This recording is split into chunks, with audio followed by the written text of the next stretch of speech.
it came with a bit of a lisp, so you may notice that.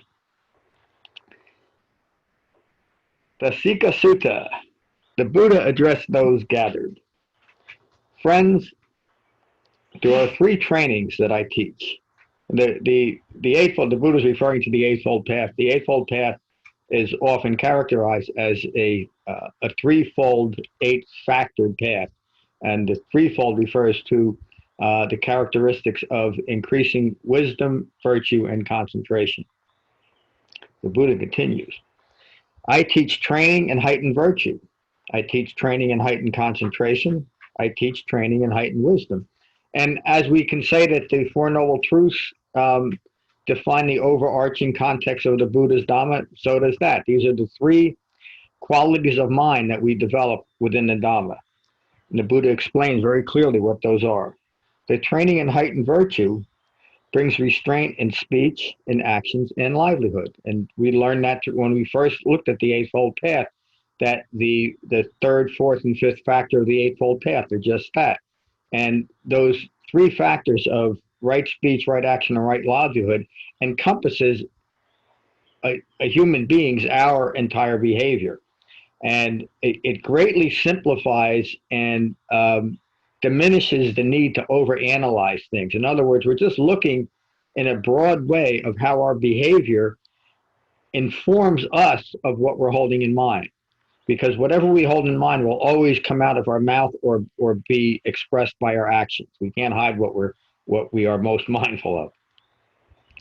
This Dhamma practitioner remains pure in their behavior at all times. Again, it's a simple direction, but it points to how profoundly pure we must be as Dhamma practitioners.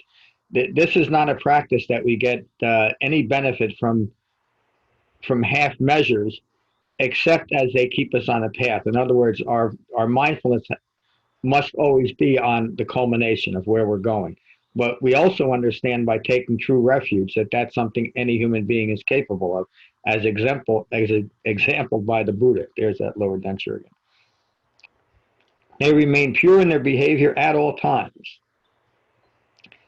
They train themselves following the rules of behavior, meaning the right speech, right action, and right livelihood, and understand the danger of even the slightest deviation. Now, remember, the Buddha wasn't a moral teacher. He was a practical teacher, and he's teaching this not because of the punishment one might get from bad behavior from some outside agency, but it's the unskillful behavior is an aspect of self-referential views, or it wouldn't manifest as self-centered behavior. It makes sense, doesn't it? So while there certainly is a moral component to what the Buddha taught, that wasn't his intent. In other words, he wasn't just teaching blanket morality, and if you would just be a good person, everything else will be taken care of.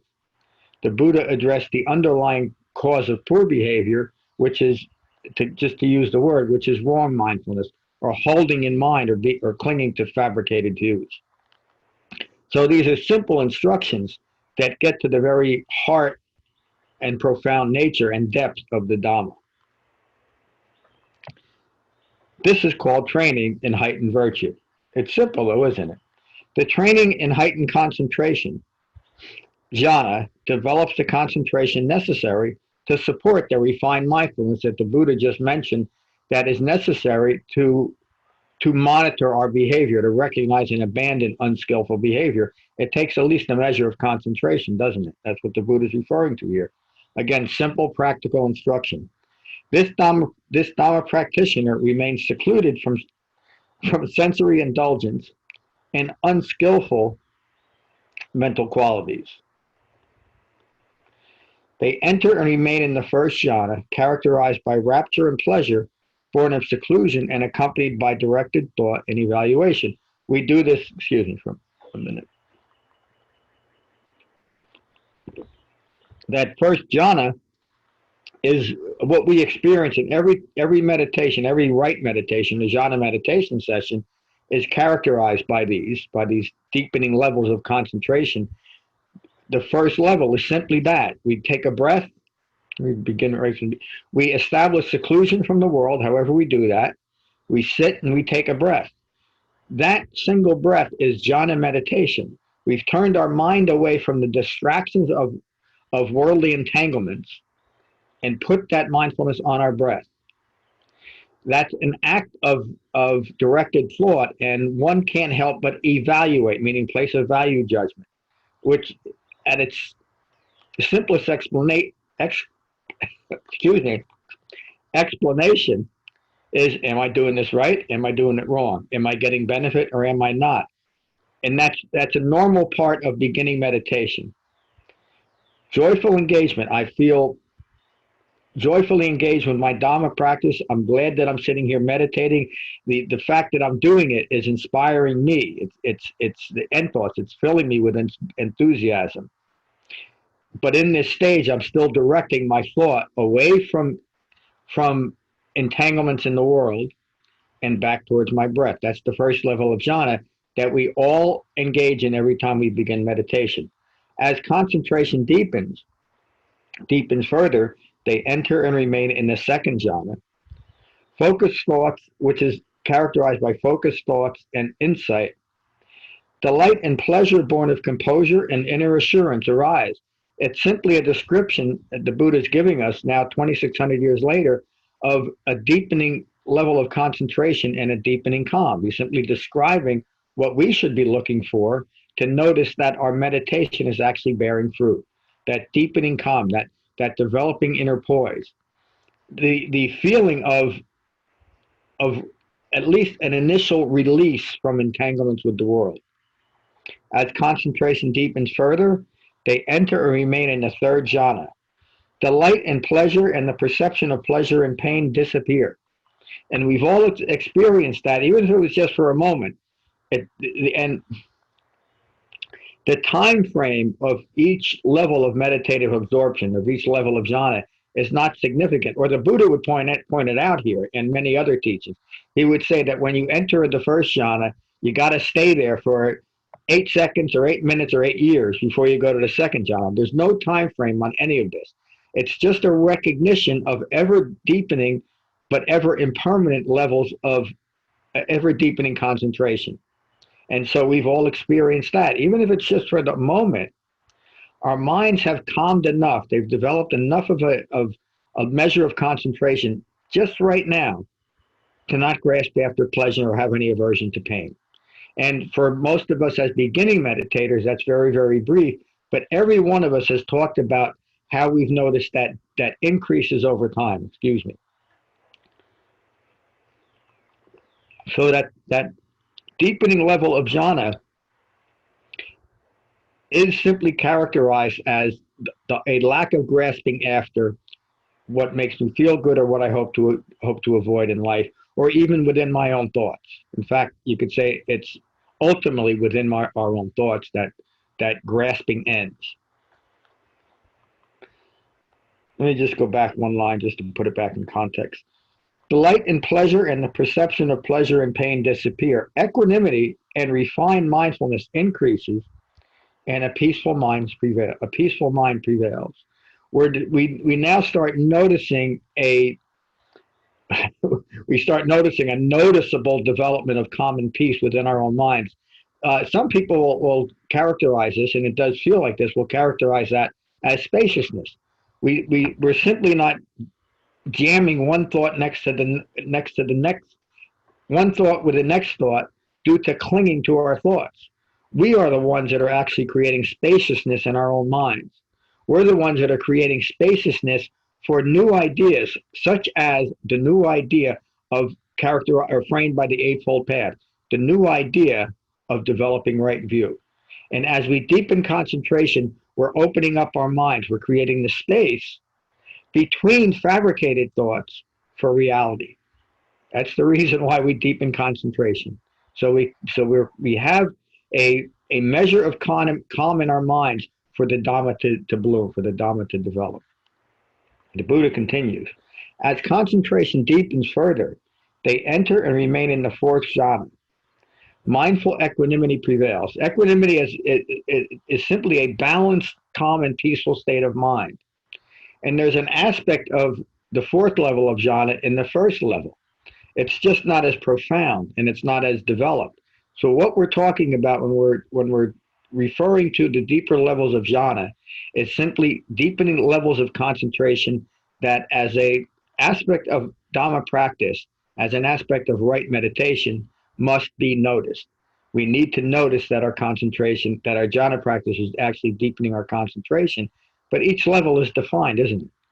And each level has um, a gentle flow from one level to the next. And the point I'm making here is that these levels aren't to be grasped after. They are a gentle development of right meditation. They're just there to be recognized. Greed and aversion disappear. This is the development of concentration that brings peace and calm here and now. The only time frame that the Buddha has for his Dhamma practice is here and now, not yesterday and not tomorrow. The training in heightened wisdom brings the ending of greed, aversion, and deluded thinking. The training in heightened wisdom. Through the ending of the defilements, the wise Dhamma practitioner remains in the defilement-free release from ignorance. The defilement-free release. The defilements are greed, aversion, and deluded thinking. That's the common characteristic of any human being rooted in ignorance of Four Noble Truths. So the resolution to that, greed, aversion, and deluded thinking rooted in ignorance of Four Noble Truths, it is wisdom rooted in wisdom of Four Noble Truths that obviates or eliminates greed, aversion, and deluded thinking naturally. In other words, it's something that falls away. I'm not grasping after being rid of this behavior so that I'm a good person. I'm doing it because it's a hindrance to my awakening. The motivation is different. The first motivation is an ideological motivation, even though it looks very similar to a practical motivation of simple human awakening. But the distinction is critical to awakening. I can't do this because I want to be good. I have to do this because it makes sense. The wise Dhamma practitioner has established profound wisdom, fully mindful moment by moment as life occurs. That's the description of an awakened human being, but it's also a description of ongoing Dhamma practice. And I'm going to read it again. The wise Dhamma practitioner has established profound wisdom and is fully mindful moment by moment as life occurs. We bring the Dhamma into our life moment by moment as life occurs. The only way we can do that is with a measure of calm. That's why the Buddha taught jhana meditation and nothing else. This is called heightened wisdom. Having the right way of thinking, the right view, moment by moment, is wisdom. And it's the foundation for wisdom. So again, there's no wisdom to be developed in conceptual ideas such as I need to be compassionate, I need to be honest, I need to be loving. It only has meaning when it's a natural expression, of our own awakening. It has to be authentic for it to be meaningful, even in the world. That, again, the extreme view would be, well, isn't any good behavior helpful? Yes, it is. And I don't want to get too deep into this, but an inauthentic humanity almost always manifests in telling other people how to live rather than exemplifying it yourself. And again, let's not get too deep into that, but the only way to be authentically human and so to be an authentically good human without the moral judgment is to take to the Dhamma and awaken. And there's and I've talked about this a few times, and some of you have, in fact, most of you have mentioned this in one way or another.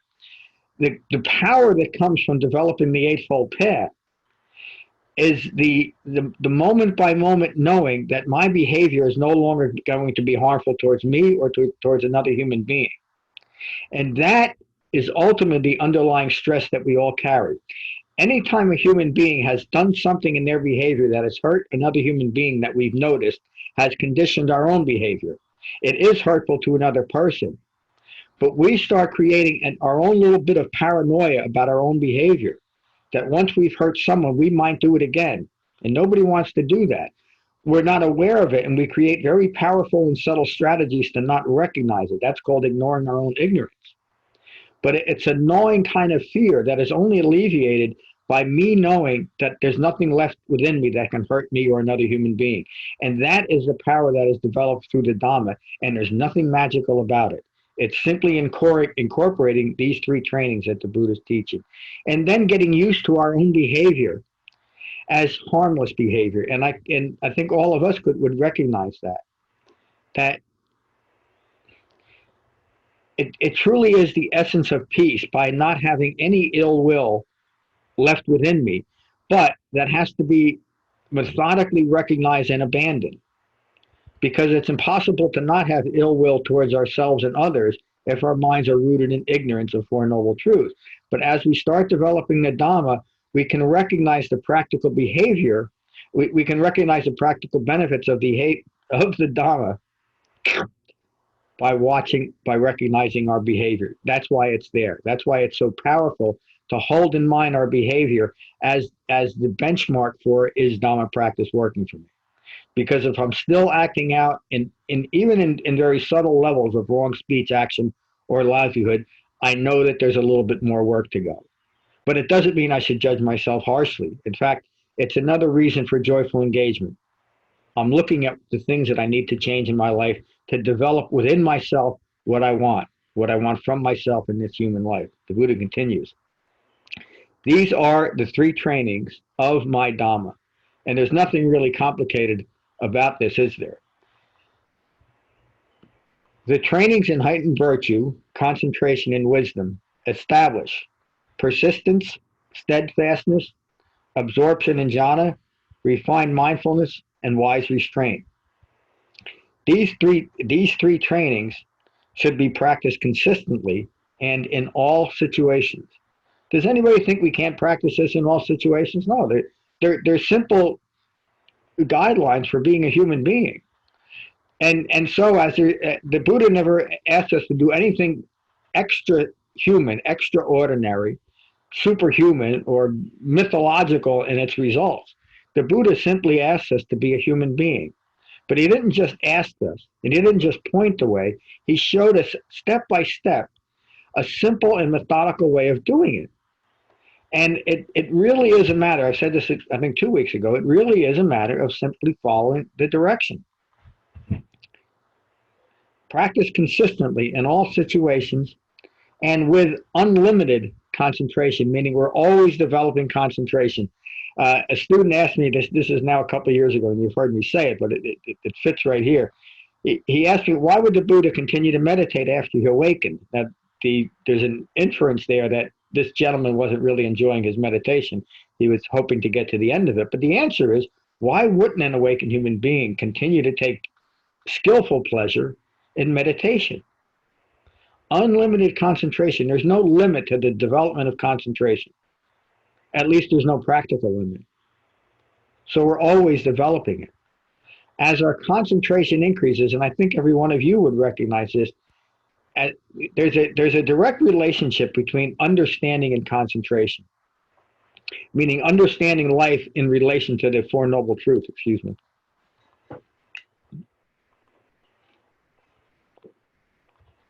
And what I'm saying is, and it's really just another way of saying, that from a deepening level of concentration, that can support the refined mindfulness necessary to hold in mind the Eightfold Path. So a simpler way of saying it, as my concentration increases, I understand more, because I'm able to hold in mind the principles of understanding. And so it manifests. Resting on concentration, not resting on an ideological vision that I might call to mind and call that meditation. And that may be, but it's not jhana meditation. That's the only reason I'm making that point. This is the meditation that the Buddha taught that's to be used within Dhamma practice. And the reason why is for that one reason, for deepening concentration. The Buddha continues, these are the three trainings that bring pure understanding. Developing these three trainings you will be called a rightly self-awakened one who has completed the path. A rightly self-awakened one who has completed the path. That line, rightly self-awakened, is so important to just to remind and hold that in mind as Dhamma practitioners, because the Buddha is referring to himself. He always referred to himself as a rightly self-awakened one, but he's also teaching us to do exactly the same as him. In other words, we don't need a mythical or magical Buddha pulling us along the path from some non-physical realm. We become rightly self-awakened. That's what it means. We develop the understanding within ourselves to become rightly self-awakened. The cessation of ignorance of Four Noble Truths and craving for self-satisfaction extinguishes the fires of passion. It's the end of the sutta. Thought that was. Thank you all. What a wonderful and relatively short sutta that, again, just puts it frames the Dhamma in such very simple terms that it gives us continuing guidance moment by moment through our Dhamma practice. So let's hear what you have to say, and I think that's Josh up in the top left. How are you, Josh? Good, John. Thank you for the lesson this morning. Hi, everybody. And I'm just going to listen this morning. I'm glad you're here. It was good to talk with you yesterday. Who's got the top? How are you, Ram? I'm good. You're right. This is just such a nice short sutta, and it just keeps coming back to the practical application of the Dhamma, and the immediate pleasure that comes from that. I already was looking at his beginning with the virtuous factors, how that is so commonly misunderstood, that it is not about being a good Buddhist. It's about understanding these small transgressions. That's it's not a cause for shame. It's a cause for paying attention. Yeah. And that's where the fine tuning of your life in the Dhamma happens. You see, that wasn't all that skillful. Let me change that. It's the practicality and from that the pleasure of applying the Dhamma is it's boundless. It just it supports you every minute of the day. Yeah. Thank you, Ram. That's a great description of joyful engagement in the Dhamma. It's just living within the framework of the Dhamma. Each moment has meaning, and there really is no other way to describe it. I think it was Jata. We were talking about that a little bit yesterday. I mean, and you can't experience it without having it, but once you have it, you know it. It's just that way. It's authentic. Thank you, Ram. Mary, how are you?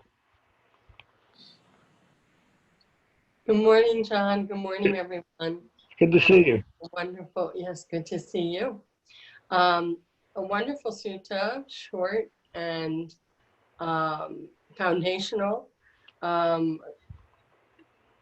The ability to take something that's an eightfold path and talk about it in terms of threefold path with 8 factors is just a reminder of the wisdom, virtue, and concentration required to be on the path to awakening. Some of what I heard is the reminder of the danger of the slightest deviation. Yeah. Can't do this in half measures.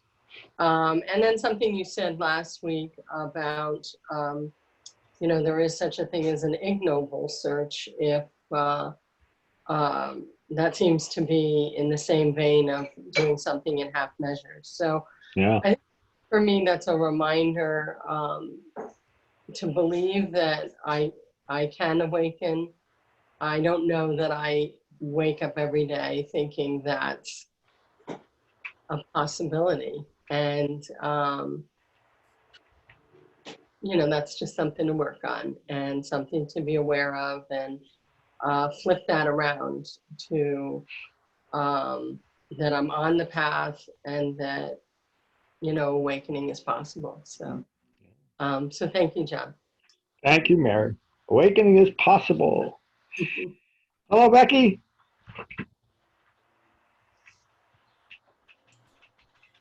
Hi, John. Hi, everyone.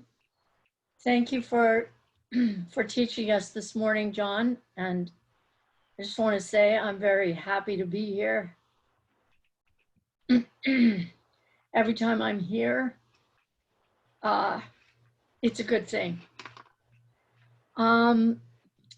This sutta, and actually the suttas that we've had, the practical, this is how you do it kind of suttas that we've had in the last couple of weeks, have been very helpful to me. Because it tells me that I just have to continue to persist and try to bring the Dhamma into my daily life, which I don't feel very successful at this moment. So I'm just glad to be here and glad to be reminded of this. And actually, I kind of feel the way what Mary said really resonated with me right now. I just want to thank you, and it's very good to be here. Thank you, John. Thank you, Becky. Thank you for joining us. It's good to have you here with us this morning. Lorna, how are you this morning? I'm good, thank you. Good morning, John. Good morning, everyone. Yeah, it's a great little sutta. Very direct and to the point. Virtue, concentration, heightened wisdom. Virtue, I would say, you draw from the Eightfold Path. Heightened concentration, well, that's learnt on the cushion. And resulting in heightened wisdom. You spent a little more time describing concentration, which I think is the right thing to do. And for my concentration, what's happening at the moment, I think I'm beginning to see when I'm on the cushion and we're focusing on our breath, I'm focusing on my breath because it's the only thing that's worthwhile focusing on. Yeah. Everything else is a fabrication, where everywhere else your mind may go. Yep. Past, present, past or future, etc., is a fabrication. So your breath is the only real thing that's happening while you're sitting on your cushion. That's the only reality that you can cue into to keep you in the moment. Yeah. And I certainly see that more and more on the cushion, and I can sort out my fabrications from reality, from my breath, much easier than I could. The more I'm doing, the more I meditate, the more you get skilled at sorting out in your mind what should be there and what shouldn't be there, is what I'm saying, really. Although I have mentioned this word to you before, I think it leads to a flat mind. It's when you're not concentrating, when you don't have greed, aversion, deluded thinking in your mind, you use the word calm. That word sometimes comes to me as flat and not lively, or I don't know, I can't really describe. Just flat is a good way of describing it to me. So, you know, we can revert to greed, aversion and deluded thinking again to liven things up again. And then you can see the swings, you know, it's like a seesaw, you go up and down. but so concentration, I think, is it can lead to a flat mind, but I understand because it's in reality, based in reality. If there's nothing going on, there's nothing going on, and that's why it's a bit flat.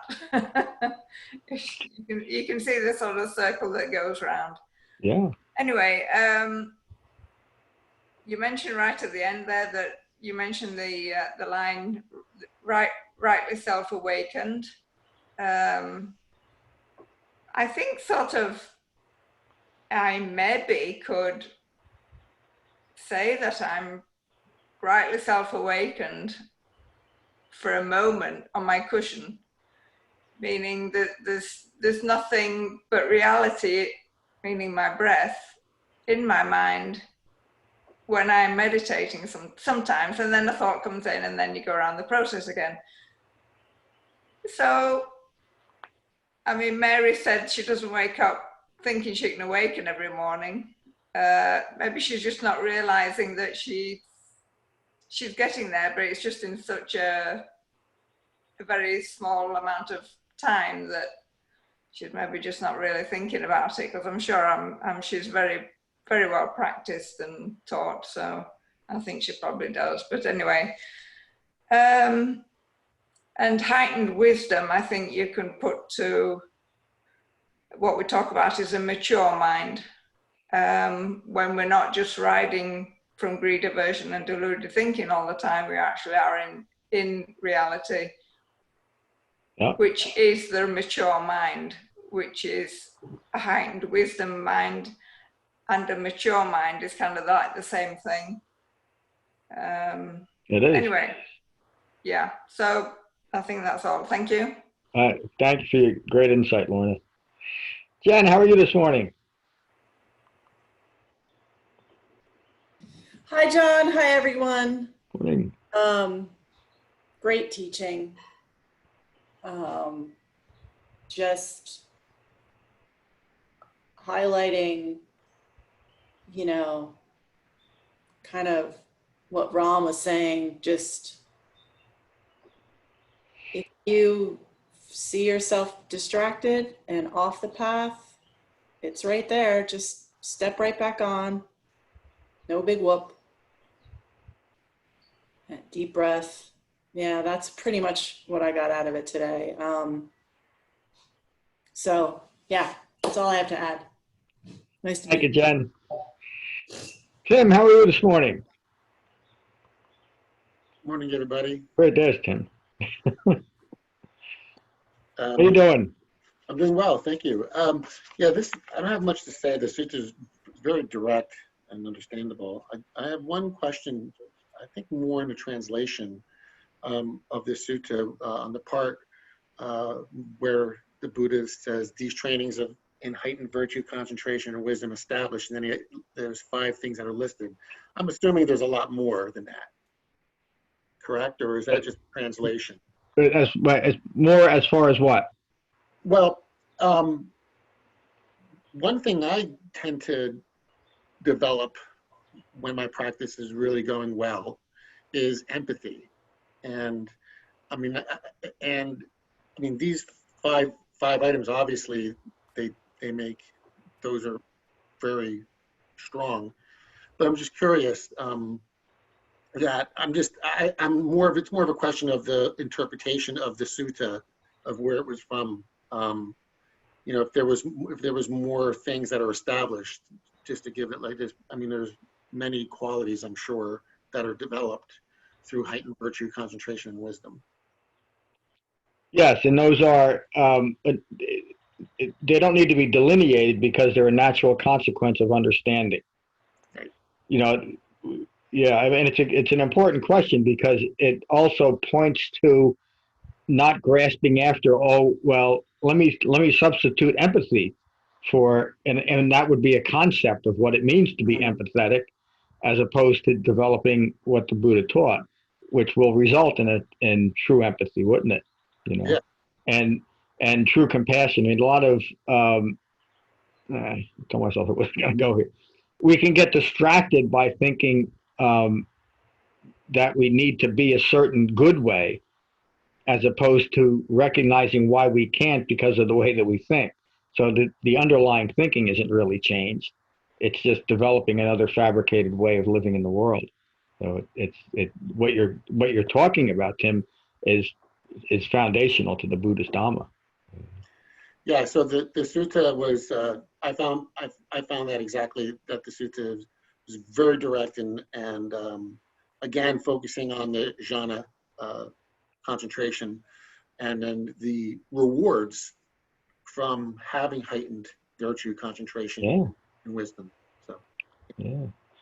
Thank you. Laura, good morning. Good morning, everyone. I really enjoyed listening to everyone's comments and commentary, and I'm happy to be here.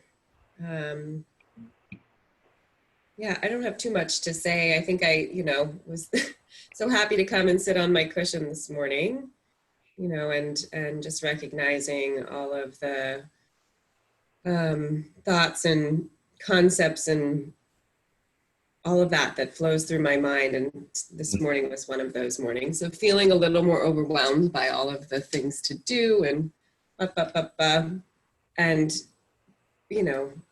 like the sutta says, just having that framework through the virtuous path and sitting down and focusing on your breath and jhana meditation, you have that space that you talked about to be able to have the right view of things. And, from that, some simple wisdom arises, and I think that there's lots of levels, and that's this kind of continuing on this methodical path. I think you kind of get to those other levels of concentration and other levels of wisdom, and yeah, every day, every little bit helps to, because every day is a new day, every moment's a new moment.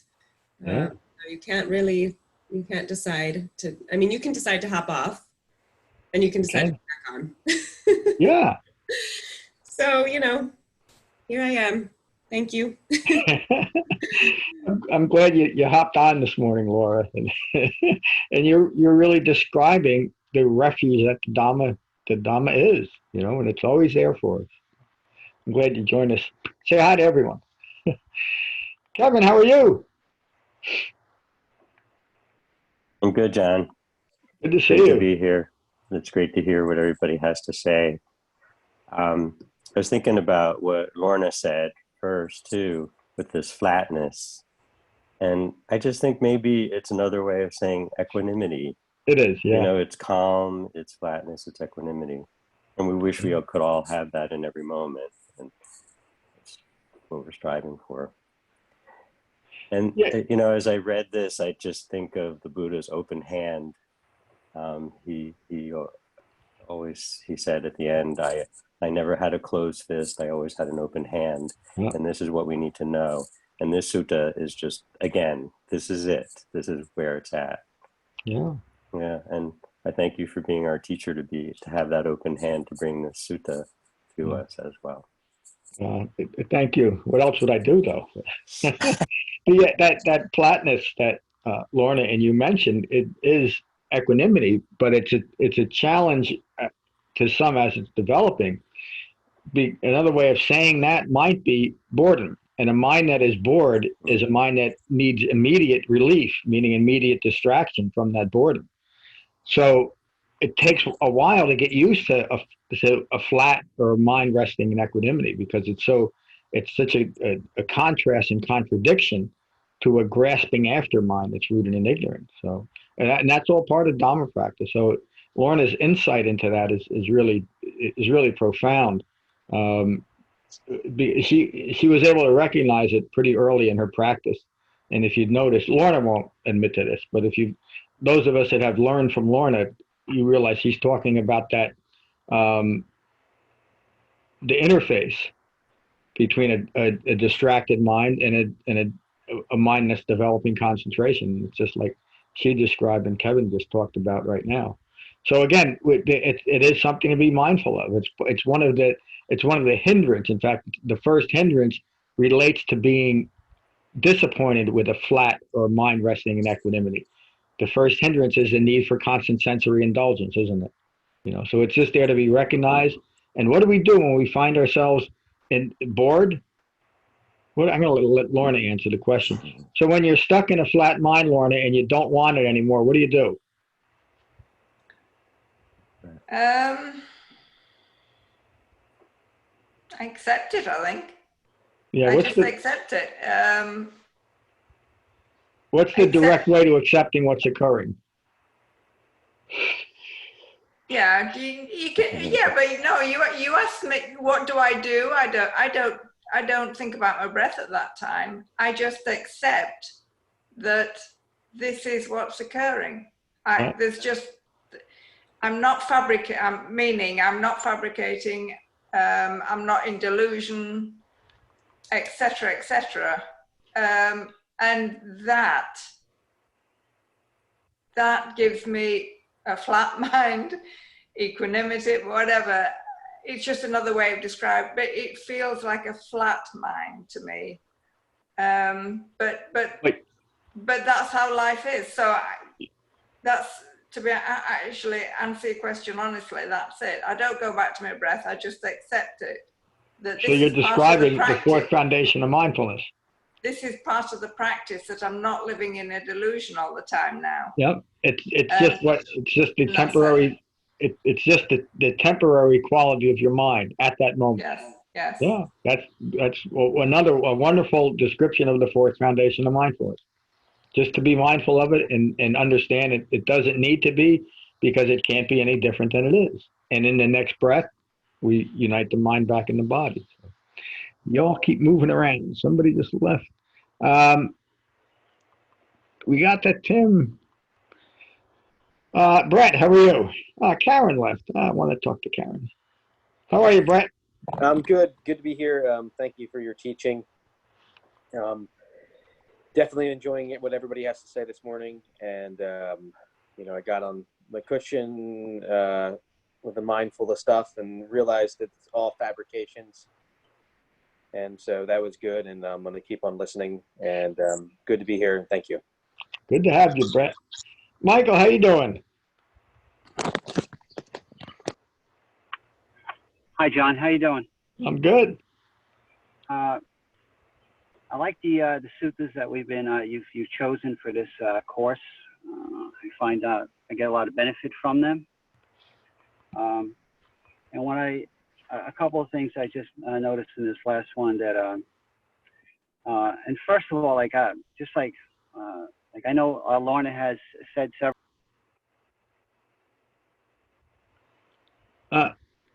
Lost your audio, Michael. Michael, your audio, you're muted. There you go. Now? How about now?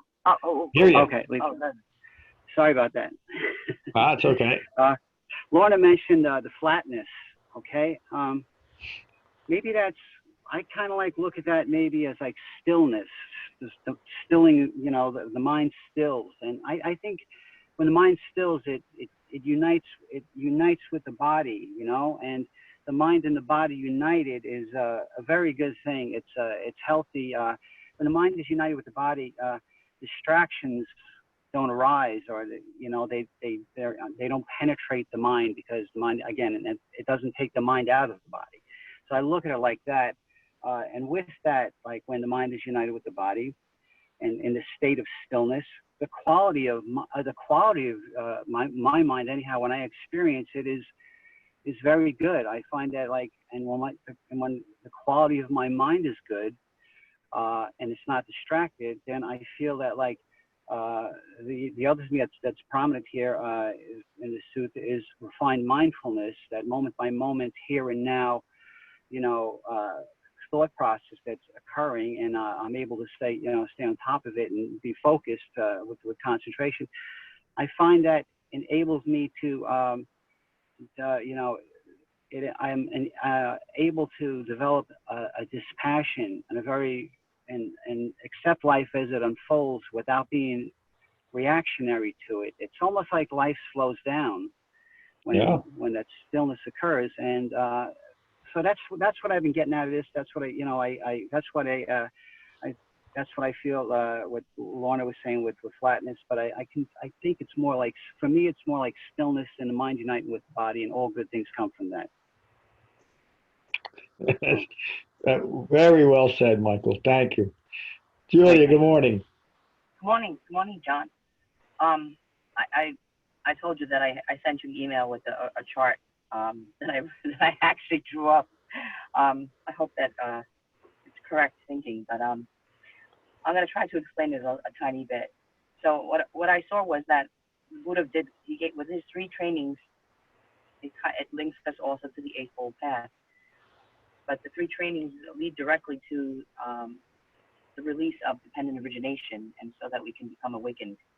And I saw it as very specific links almost. But the heightened wisdom and heightened concentration, the origin of suffering is eliminated, and so those links that would go with the origin of suffering would be removed. And I with heightened virtue, the suffering is eliminated, and restraint at the 6th sense base. I just thought that was it's amazing how the Buddha had linked all these things together. He's giving us all the knowledge, all the components to eliminate stress and suffering in our life and become fully awakened. The thing that really, another thing with the heightened concentration was that at the highest level of jhana, greed and aversion and deluded thinking disappears, and we finally release the defilements and further becoming. And those are those links in dependent origination of ignorance and craving and grasping. And I think those are the hardest links to remove. And so with deepened concentration, we finally can be released and experience heightened wisdom. Yes. I don't know if I'm explaining it correctly. It's a little bit. No, you are. I drew up this whole chart, and because I thought, I think I understand this, and so I started trying to put the pieces together, almost like a puzzle. And I understand it's just difficult for me to articulate it now to everyone. But I just found the sutta very, very. It's so full of information in a concentrated form. And the Buddha gives us all the tools in this sutta for awakening. You explained it very well, Julia. Maybe this sutta alone exemplifies the kind of the underlying theme of this whole study, doesn't it? Because this is a sutta. I mean, I never heard of the Sikkha Sutta or any of these other suttas. Because they're simply not looked at. The Sutta Pitaka is really not part of Buddhism anymore. And look, I mean, these incredible teachings, like something like this. I mean, to me, this is another significant sutta because of its conciseness. But when you understand, as you just said, and I'm what my comment is about, how you were able to see how the simplicity of this sutta relates directly to the simplicity of what the Buddha awakened to, as described as dependent origination in the Paticca Sutta, because it's just there.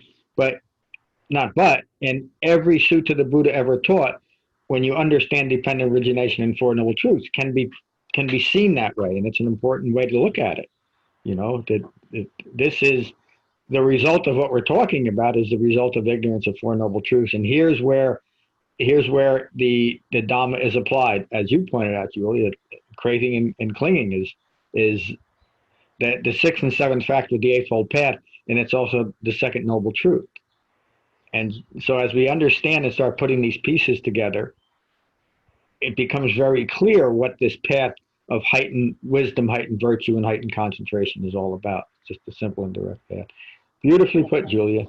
I see my friend Dathane is here. I haven't seen you in a little bit, Dathane. It's good to see you. How are you? I'm good. Thank you for having me. Always a pleasure. Yeah, the sutta that we went through, I didn't catch the name. You said the Sikkha Sutta. Is that Sikkha Sutta? Sikkha. Sikk? KKHA. Okay. I've seen it here as a Sekha Sutta, the learner. It's linked in the email and it's on the website. Okay. All right. Anyway, I don't have too much to say. I just wanted to just thank you for, for having me, and it's always good to visit. Yeah, it's always a pleasure. I'm glad you're here. All right, that was I noticed how many of you commented on the brevity of the sutta, so I guess you like the short ones, huh? It's Matt and I talked yesterday, and with his guidance, we're looking at opening up, having our first class back in Frenchtown on Saturday, June the 12th. And this is still a little bit pending. I'll send an email out on it, but this is what we're thinking. And we're just going to have Saturday classes for probably the first couple of weeks, maybe the first month. And our Tuesday classes will still be live streamed for that transition period, if you will. And again, this is also that the state will allow. We're not going to do anything that contradicts what the state guidelines. But that's what we expect to happen. And it means that I'm probably going to have to implement some kind of reservation system for our first couple of weeks too. But we'll see how that happens. I think we can fit safely at least 15 people. And of course, the same guidelines that I'll put all that in the email, but we'll be wearing masks. We won't be touching each other. Obviously, if you're sick, you stay home. And if you've been in contact, you stay away for 14 days, but we all know how to do that. And then the other thing, I was talking had a great talk with my friend Josh yesterday. We talked a little bit about the worldly situation, and the only thing I'd like to say about that today is, as I sit with all of you, and I hope I've been saying this all along. I know sometimes it might sound like I'm complaining about the worldly situation, but really what I'm commenting on is how we have exemplified true refuge. And none of us have lost our minds. We haven't given in to desire and fear. And that is such a great benefit to the world, especially today. And I probably made the mistake of turning on the news for a little bit last night. But the one thing the world needs right now is calm and understanding. And we are at least examples of that. And and that reinforces my always present feeling of how fortunate I am to have come across the Dhamma and be able to use that, especially in times like this. So, and all of you, you're all really an inspiration to me, how you've taken to the Dhamma and really practice it. One of my first thoughts were, I wonder if we're going to keep the sangha together. I remember when this first happened, we had the Ratana Sutta for the first two classes, what it means to take true refuge. And as a sangha, that's just what we've done. And the results, we've been a good example, I think, of what it means to take true refuge in an authentic Dhamma. So thank you all. We're coming to the end of all this craziness. It might be another month or two, or maybe even 3, but we haven't lost our minds yet, so I don't think we will. We'll finish with metta, as we always do. The Buddha's words on metta from the Karaniya Metta Sutta. So again, take a moment to become mindful of your breathing, your in-breath and your out-breath. Unite your mind and your body. And these are the Buddha's words on metta from the Karaniya Metta Sutta. This is what should be done by one who is skilled in goodness, who knows the path of peace. Let them be able and upright, straightforward and gentle in speech, humble and not conceited, contented and easily satisfied, unburdened with duties and frugal in their ways, peaceful and calm and wise and skillful, not proud or demanding in nature. Let them not do the slightest thing that the wise would later reprove, wishing in gladness and in safety. May all beings be at ease.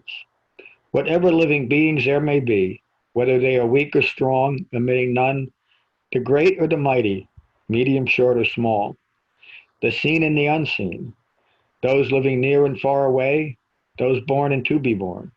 May all beings be at ease. Let none deceive another or despise any being in any state. Let none through anger or ill will wish harm upon another. Even as a mother protects with her life her child, her only child, so with a boundless heart should one cherish all living beings. Radiating kindness over the entire world, spreading upwards to the skies and downwards to the depths, outwards and unbounded, freed from hatred and ill will. Whether standing or walking, seated or lying down, free from drowsiness, one should sustain this recollection. This is said to be the sublime abiding. By not holding to fixed views, the pure-hearted one, having clarity of vision, being freed from all sense desires, is not born again into this world.